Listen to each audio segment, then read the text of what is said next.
21 नवंबर से शुरू होने वाला आपकी योजना आपकी सरकार आपके द्वार अभियान अब नए नाम सेवा अधिकार सप्ताह में बदला गया है।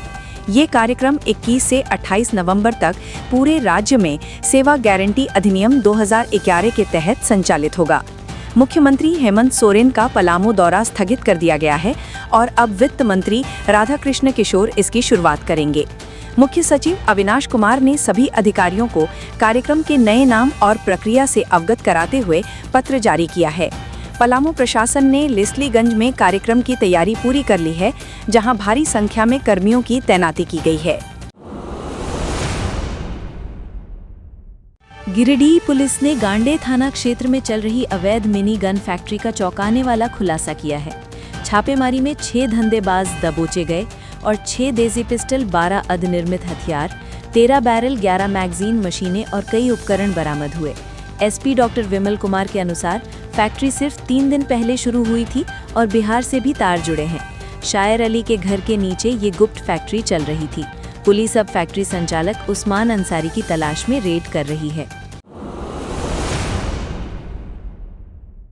जमुआ की धरचांची में जमीन विवाद ने हिंसक रूप ले लिया, जिसमें दोनों पक्ष भिड़ गए और सड़क पर पेट्रोल बम फोड़ दिया गया। वाहनों में तोड़फोड़, मारपीट और हवाई फायरिंग से पूरे इलाके में दहशत फैल गई। सूचना पर एसडीपीओ, डीएसपी और कई थाना प्रभारी बड़ी संख्या में फोर्स के साथ पहुंचे और भीड़ को खदेड़ा। दोनों पक्ष एक ही राजनीतिक दल से जुड़े बताए जा रहे हैं, जिससे मामले में नया मोड़ आ गया है। पुलिस ने कागजात की जांच शुरू कर दी है और विशेष टीम बनाकर जांच तेज कर दी गई है। गिरिडीह में हाथियों का 22 सदस्यीय झुंड लगातार घूम रहा है और गांवों में नुकसान पहुंचा रहा है।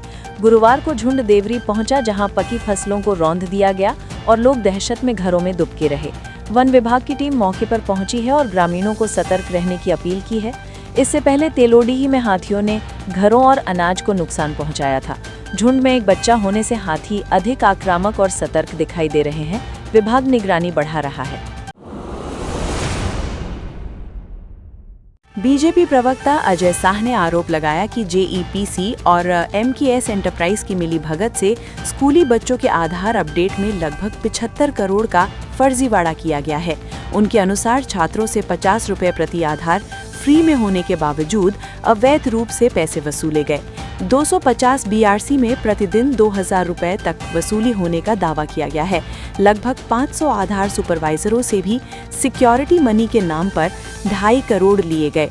भाजपा ने उच्च स्तरीय जांच और एजेंसी को ब्लैकलिस्ट करने की मांग की है। बोकारो रेंज के आईजी सुनील भास्कर ने धनबाद पुलिस के साथ बैठक कर अपराध नियंत्रण पर सख्त निर्देश दिए। उन्होंने कहा कि प्रॉपर्टी ऑफेंस, लूट, डकैती और गैंग वॉर पर त्वरित कार्रवाई की जाए। जेल से छूटे अपराधियों पर निगरानी और सीसीए की कार्रवाई तेज करने का आदेश दिया गया है। उन्होंने बाइक सिटी हॉक्स को प्रभावी बताते हुए पेट्रोलिंग मजबूत करने को कहा। आईजी ने भरोसा दिया कि हाल की घटनाओं का खुलासा जल्द होगा और पुलिस पूरी तरह अलर्ट मोड में है। शीतकालीन सत्र 5 से 11 दिसंबर तक चलेगा, जिसके लिए पुलिस मुख्यालय ने सख्त सुरक्षा निर्देश जारी किए हैं। विधानसभा और आसपास के इलाकों में बिना पास प्रवेश प्रतिबंधित रहेगा और वाहनों की अलग अलग श्रेणियों में पार्किंग तय की गई है। संवेदनशील क्षेत्रों में अतिरिक्त बल की तैनाती और सादे लिबास में इंस्पेक्टरों की नियुक्ति होगी। हथियारों पर कड़ी रोक होगी और अग्निशमन, एम्बुलेंस और बम डिस्पोजल टीमें पूरी तरह तैयार रहेंगी। पूरे सत्र के दौरान निगरानी और चेकिंग अभियान तेज रहेगा। पलामू के रेहला थाना क्षेत्र में डायन बिसाही के आरोप में महिला की हत्या मामले में कोर्ट ने 6 अभियुक्तों को उम्र कैद की सजा सुनाई है। सभी पर 50-50 हजार रुपए तक जुर्माना भी लगाया गया है। न देने पर अतिरिक्त कारावास होगा। दोषियों में एक ही परिवार के 4 सदस्य शामिल हैं, जिनके खिलाफ डायन प्रतिषेध अधिनियम के तहत भी सजा दी गई है। 2021 में महिला की धारदार हथियार से हत्या की गई थी, जिसके बाद पति ने नामजद एफआईआर दर्ज कराई थी। पलामू एसपी ने कोर्ट के फैसले की पुष्टि की है। पूर्व मुख्यमंत्री और आंदोलनकारी आइकन शिबू सोरेन को झारखंड आंदोलनकारी का दर्जा देने का गजट नोटिफिकेशन अभी तक जारी नहीं हुआ है। आंदोलनकारी संगठन ने इसे दुर्भाग्यपूर्ण बताते हुए सरकार से तुरंत नोटिफिकेशन जारी करने की मांग की है। आयोग ने शिबू सोरेन को अपनी सूची में पहला आंदोलनकारी मानकर अंकित किया है, लेकिन बिना गजट के दर्जा प्रभावी नहीं होता। बीजेपी ने नोटिफिकेशन में देरी पर सीएम पर सवाल उठाए हैं। झामुमो ने कहा कि दिशोम गुरु का कद किसी गजट से बड़ा है। नीलांबर पीतांबरपुर प्रखंड से होने वाली आपकी योजना आपकी सरकार आपके द्वार अभियान की शुरुआत अब मुख्यमंत्री नहीं बल्कि वित्त मंत्री करेंगे। ये पहली बार है जब कार्यक्रम जिला मुख्यालय की बजाय प्रखंड स्तर से शुरू हो रहा है। लेस्लीगंज, जिसे अब नीलांबर पीतांबरपुर कहा जाता है, स्वतंत्रता आंदोलन की ऐतिहासिक भूमि रही है। यहाँ नीलांबर पीतांबर को अंग्रेजों ने फांसी दी थी, इसलिए कार्यक्रम की शुरुआत इसी स्थान से तय की गई। पलामू डीसी ने बताया कि तैयारी पूरी है और लोगों को कार्यक्रम में आने की अपील की है। छेंद्रा के खेंद्रा इलाके में 2 बाइक आपस में टकरा गए। हादसे में बसंत चौधरी और रमेश पासी की मौके पर ही मौत हो गई। दोनों शवों का पोस्टमार्टम मेदिनी राय मेडिकल कॉलेज में किया गया। हादसे में 2 अन्य सख्त रूप से घायल हुए, जिन्हें मेदिनी राय मेडिकल कॉलेज रेफर किया गया। छतरपुर थाना ने घटनास्थल पर जांच शुरू कर दी है और परिजन घटनास्थल पर पहुंचकर भयावक। पुलिस ने घटना के कारणों की पड़ताल तेज कर दी है। राज्य में ओबीसी आबादी के आंकड़ों पर वैश्य मोर्चा नाराज। कई नगर निकायों में ओबीसी 2 संख्या ना के बराबर बताए जाने पर मोर्चा ने ट्रिपल टेस्ट में गड़बड़ी का आरोप लगाया। मोर्चा ने विधानसभा सत्र के दौरान जोरदार आंदोलन व हाईकोर्ट में याचिका दायर करने की रणनीति तय की है। 20 दिसंबर को रजरप्पा में केंद्रीय कमेटी का शपथ कार्यक्रम भी रखा गया है। मांगे 27% ओबीसी आरक्षण व पिछड़ा वर्ग मंत्रालय की स्थापना। संघर्ष तेज करने का ऐलान। मौजूदा माहौल गरमाएगा। झरिया के गुलगुलिया बस्ती के 20-25 परिवार स्थानीय लोगों द्वारा प्रताड़ना का आरोप लगाकर रणधीर वर्मा चौक पर धरना कर बैठे। इन परिवारों का दावा है कि उनको तंग किया जाता है, घरों में घुसकर सामान निकाला और कागजात जलाए गए। ठंड में बच्चे प्रभावित। परिवार प्रशासन से दूसरी जगह बसाने की मांग पर अड़े हैं। प्रशासन ने मामला संज्ञान में लिया, सुरक्षा और पुनर्वास पर विचार कर रहा है। धरना जारी रहने का संकेत मिला है। लातेहार में जेजेएमपी नक्सल संगठन के 15 बड़े कमांडरों ने 6 महीनों में सरेंडर कर दिया। संगठन का नामो निशान मिटने लगा। मुठभेड़, गिरफ्तारी और सामूहिक सरेंडरों के बाद पुलिस का दावा, जेजेएमपी अब बिखर गया है। बड़ी मात्रा में हथियार, गोला बारूद और विस्फोटक भी पुलिस को मिले। स्थानीय लोग शांति की बात कर रहे हैं। पुलिस मार्च 2026 तक नक्सल मुक्ति का लक्ष्य लेकर चल रही है। एसपी ने जीरो टॉलरेंस नीति की सफलता का श्रेय दिया। सदर अस्पताल में इलाज के दौरान एक मरीज की मौत के बाद परिजनों ने बड़ा हंगामा किया और 4थी मंजिल के काउंटर का शीशा तोड़ दिया। अस्पताल प्रशासन ने शव का कारण ब्लड कैंसर बताया। परिजन लापरवाही का आरोप लगा रहे हैं। विवाद शांत कराने पुलिस बुलानी पड़ी। अस्पताल ने ड्यूटी रोस्टर और सुरक्षा पक्की करने का आश्वासन दिया। प्रशासन अब अस्पताल में स्थायी पुलिस पिकेट लगवाने पर विचार करेगा। अस्पताल ने मरीजों के लिए रातों दिन ड्यूटी डॉक्टरों का भरोसा दिलाया। पलामू पुलिस ने मेदिनीनगर स्टेशन क्षेत्र में चेकिंग के दौरान 6.523 ग्राम अफीम और संदिग्ध को पकड़ा। अफीम का कीमती कारोबार उजागर। गिरफ्तार आरोपी अभिषेक कुमार पर पहले से अपराधियों से जुड़े मामले दर्ज हैं और वो साइबर ठगी मामलों से भी वांछित था।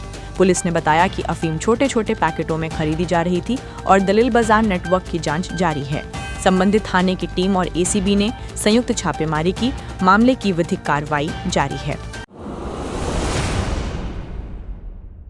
चैनपुर अंचल कार्यालय के बड़ा बाबू विनोद राम को एसीबी ने 5500 रुपए रिश्वत लेते हुए रंगे हाथ पकड़ा। शिकायत के बाद एसीबी ने ट्रैप लगाकर गिरफ्तारी की और घर की तलाशी भी ली। प्रारंभिक जांच में भ्रष्टाचार के आरोप पुष्टि की दिशा में दिख रहे हैं। आरोपी को मेडिकल के बाद न्यायिक हिरासत भेजने की तैयारी। पलामू में ये बड़ी एसीबी कार्रवाई बताई जा रही है। लोकल प्रशासन में कड़ा संदेश गया है। एसीबी ने कहा है कि जांच आगे विस्तृत कर रहे हैं। रांची और मांझी के पिस्का क्रशर मंडी के पास छापे में पुलिस ने 5000 जिलेटिन स्टिक व 300 डेटोनेटर बरामद किए। संदिग्ध नेटवर्क अवैध माइनिंग के लिए विस्फोटक सप्लाई कर रहा था। छापेमारी के दौरान वहां मौजूद कुछ युवक फरार हो गए। पुलिस उनकी खोज में जुटी है। बरामद विस्फोटक का स्रोत और सप्लाई चेन की तहकीकात जारी है। पुलिस का कहना ये मात्रा बड़े नेटवर्क की ओर इशारा करती है। माफिया कर्मचारी के संबंधों की भी जांच होगी। आवश्यकता पर बड़े अभियान की तैयारी चलेगी। राज्य सरकार ने सहिया ASHA सहिया साथी व प्रखंड स्टाफ के मानदेय एवं प्रोत्साहन में बढ़ोतरी की मंजूरी दी। मासिक मानदेय 2000 से बढ़ाकर 4000 कर दिया गया। BTT, STT व दैनिक प्रोत्साहन में भी वृद्धि। स्वास्थ्य मंत्री डॉक्टर इरफान अंसारी ने कहा, इससे जमीनी स्वास्थ्य सेवा को मजबूती मिलेगी। करीब 86,331 स्वास्थ्य कर्मियों को ये लाभ मिलेगा। इसका कुल व्यय करीब 108.34 करोड़ रुपए होगा। निर्णय से ग्रामीण स्तर पर स्वास्थ्य सेवाओं की गुणवत्ता बेहतर होने की उम्मीद जताई गई है। सीनियर SP राकेश रंजन के निर्देश पर रात भर रांची के लगभग सभी थाना इलाकों में 75 स्थानों पर छापेमारी हुई। 183 लोगों को हिरासत में लेकर पूछताछ की गई। पुलिस ने अड्डेबाजी, सड़क पर सार्वजनिक शराबखोरी और अवैध गतिविधियों पर सख्त चेतावनी दी। कई जगहों पर पकड़े गए लोगों को मेडिकल करवाकर छोड़ा गया। पुलिस ने डोरंडा में प्रतिबंधित मांस के साथ एक ट्रक भी जब्त किया। SP ने कहा, यदि बार बार पकड़े गए तो अगली बार सीधे हिरासत रहेगी। अभियान लगातार जारी रहेगी। अगर आपने हमारे चैनल को सब्सक्राइब नहीं किया है तो सब्सक्राइब करके हमें सपोर्ट करें और आप कहां से देख रहे हैं कमेंट में जरूर बताएं। धनबाद के मोहल्ला भूली न्यू आज़ाद नगर के इंजीनियर मोशाहजेब रहमान को म्यांमार में बंधक बताए जाने की शिकायत मिली। परिजन ने कहा, रिश्तेदारों व गहने बेचकर करीब 4,650 अमेरिकी डॉलर भेजे। फिरौती की मांग 5,000 अमेरिकी डॉलर बताई गई। परिवार ने भारतीय एम्बेसी, गृह मंत्रालय व श्रम नियंत्रण कक्ष को सूचित कर रखा है। बातचीत और प्रयास जारी हैं। प्रारंभिक संकेत ह्यूमन ट्रैफिकिंग की ओर भी इशारा करते हैं। अधिकारी बचाव प्रयासों में लगे हुए हैं। परिजन और अधिकारी दोनों मिलकर शाहजेब की सुरक्षित वापसी की उम्मीद कर रहे हैं। पलामू में 2 अलग घटनाओं में एक 8 वर्षीय बच्चे का शव कुएं से और एक युवक का शव रेलवे ट्रैक से बरामद हुआ। परिजन हत्या की आशंका जता रहे हैं, जबकि पुलिस प्रारंभिक तौर पर दुर्घटना की संभावनाएं भी देख रही है। दोनों शवों को पोस्टमार्टम के लिए भेजकर घटनास्थल की फोरेंसिक जांच शुरू कर दी गई है। पुलिस हर एंगल से छानबीन कर रही है और संभावित गवाहों से पूछताछ की जा रही है। मामले की आगे की रिपोर्ट आते ही अपडेट दिया जाएगा। रांची ITI बस स्टैंड के पास संयुक्त अभियान में ट्रैफिक पुलिस व निगम ने लंबे समय के अतिक्रमण हटाकर मार्ग खुलवाया। बस, एम्बुलेंस और स्कूल वाहनों की आवाजाही प्रभावित नहीं होगी। जाम की समस्या कम होने की उम्मीद। पुलिस निगम ने नागरिकों से सहयोग व नो पार्किंग नियम का पालन हेतु आग्रह किया। आगे भी नियमित निरीक्षण और गश्त जारी रखी जाएगी। स्थानीय यात्रियों को तुरंत राहत महसूस होने लगी है। पाकुड़ के आनंदपुरी कॉलोनी में सुदर्शन सिंह के खाली पड़े घर से चोरी की वारदात हुई। पास की CCTV में घटना कैद। पड़ोसियों ने पुलिस को सूचना दी। नगर थाना ने मौका मुआयना और FIR दर्ज कर छानबीन शुरू कर दी। परिवार अभी बाहर है। घर लौटने पर संपूर्ण नुकसान का आकलन होगा। पुलिस आसपास के कैमरा फुटेज खंगाल रही है और संदिग्धों की पहचान पर काम कर रही है। पड़ोसियों में सुरक्षा की चर्चा तेज हो गई है। अंबाटान की शांति देवी हत्या मामले में पुलिस ने पति गंगासागर सिंह को गिरफ्तार किया। FSL और वैज्ञानिक साक्ष्यों ने हत्या की गाथा उजागर की। घटनास्थल और वस्तुओं पर मिले खून के निशान तथा दावे विस्फोटक सबूत रहे। आरोपी ने जुर्म कबूल कर लिया। हत्या में प्रयुक्त हथियार व खून लगे कपड़े बरामद हुए। पुलिस ने मामले को त्वरित तरीके से सुलझाया और आरोपी को न्यायिक हिरासत भेजा। इलाके में सदमा और परिवार में भारी रोष रोहनी है। 21 नवंबर से पूर्वी सिंहभूम में सरकार आम के द्वार शिविरों की शुरुआत। पहले दिन 11 पंचायत व 3 नगरीय क्षेत्रों में सेवाएं उपलब्ध होंगी। शिविरों में पेंशन, आयुष्मान, KCC, जन्म मृत्यु पत्र, राशन व आधार सुधार सहित ऑन द स्पॉट समाधान विभागीय स्टॉलों पर मिलेंगे। लक्षित है पात्र लाभुकों को तुरंत सुविधा और आवेदन निवारण। जिला प्रशासन ने व्यापक प्रचार व पोर्टल अपडेट का निर्देश दिया। लोगों से तय दस्तावेज साथ लाने की अपील की गई है। परसूडी के फायरिंग मामले में पुलिस ने 3 आरोपियों को गिरफ्तार कर खुलासा किया। मामला घरेलू नहीं, पत्नी हिना खान के कथित एक्स्ट्रा मैरिटल संबंध और उसमें शामिल गैंग की साजिश रही। आरोपियों की निशानदेही पर 2 पिस्टल व मैगजीन बरामद हुए। हिना अभी फरार बताई जा रही है। पुलिस ने जल्दी गिरफ्तारियों का भरोसा दिया और मामले की गहन जांच जारी है। पड़ोसियों व परिवार में सनसनी फैली है। कृषि विभाग मंत्री शिल्पी नेहा तिर्की ने लापुंग व बेड़ो में JSLPS कार्यक्रमों में महिलाओं के कौशल और क्लस्टर मॉडल की सफलता पर जोर दिया। उन्होंने महिला समूहों को लखपति दीदी बनने के लक्ष्य के साथ प्रशिक्षण, मार्केट लिंक और कौशल सहायता का भरोसा दिया। नए ऑफिस उद्घाटन और अंडा उत्पादन केंद्र के शुभारंभ से स्थानीय आजीविका को तगड़ा बूस्ट मिलेगा। कार्यक्रम में स्थानीय अधिकारी और JSLPS पदाधिकारी मौजूद रहे। पलायन रोकने में महिलाओं की भूमिका रेखांकित की गई। नीतीश कुमार के 10वें शपथ ग्रहण समारोह में आजसू प्रमुख सुदेश महतो और उनसे जुड़े नेता उपस्थित रहे। महतो ने नीतीश को बधाई दी। उन्होंने बिहार की NDA जीत का स्वागत करते हुए कहा, ये जनादेश का प्रमाण है और इसका प्रभाव झारखंड राजनीति पर भी पड़ेगा। समारोह में कई नेतागणों के साथ औपचारिक मुलाकातें हुई। राजनीतिक हलकों में आगामी प्रभावों पर चर्चा तेज है। महतो ने विकास व गठबंधन की प्रशंसा की। पाकुड़ जिले में 21 नवंबर से ये अभियान 15 दिसंबर तक चलेगा। 128 पंचायत व 21 वार्डों में शिविरों के जरिए लोक कल्याणकारी योजनाओं का वितरण व शिकायत निवारण होगा। उपायुक्त ने सभी विभागों को कड़े निर्देश दिए। ऑन द स्पॉट सेवाएं, पोर्टल अपडेट और दस्तावेज साझा करने की व्यवस्था सुनिश्चित की जाए। लाभुकों से आग्रह, आधार, वोटर ID व बैंक पासबुक साथ रखें। पहले 2 दिनों का विस्तृत स्थल शेड्यूल जारी किया गया है। प्रशासन ने व्यापक प्रचार का आश्वासन दिया है।